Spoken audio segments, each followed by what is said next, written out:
রাজ্যে শিল্পায়নের গতি বাড়াতে মরিয়া রাজ্য সরকার। শিল্পাঞ্চলে নতুন কর্মসংস্থানের দিশা।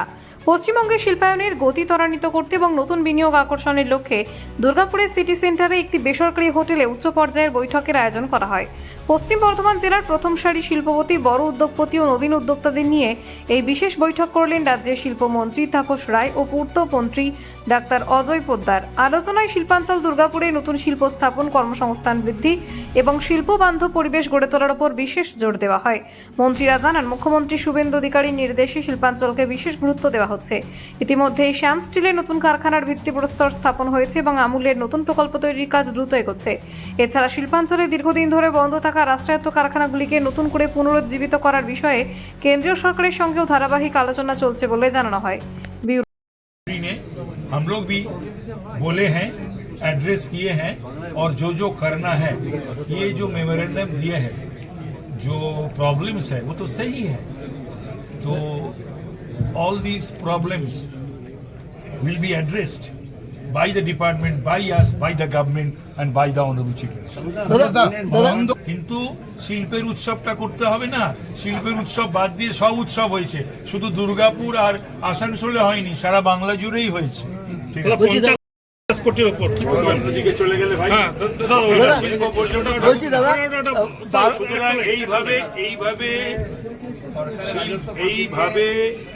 এইভাবে সমস্ত নিজেদের তৃণমূলী জনপ্রতিনিধিদের, আত্মীয় স্বজনদের, ঘনিষ্ঠ লোকেদের স্থাবর অস্থাবর সম্পত্তি, সোনা দানা, টাকা পয়সা বৃদ্ধি পেয়েছে। আর পশ্চিমবাংলার উন্নতি হয়নি, সাধারণ মানুষের উন্নতি হয়নি।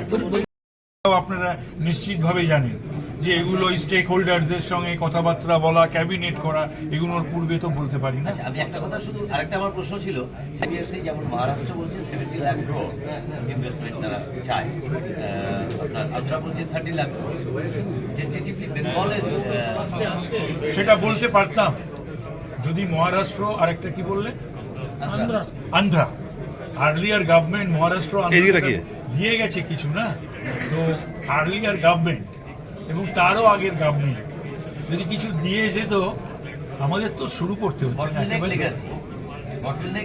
এক্স্যাক্টলি, সেই জন্যই আমাদের একেবারে সবকিছু শুরু করতে হচ্ছে। এটা খুবই দুঃখের।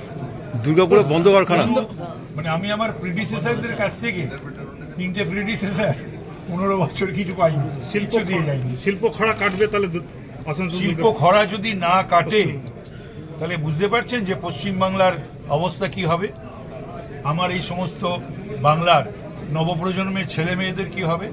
এটাই তো mission, vision, target, everything of our government.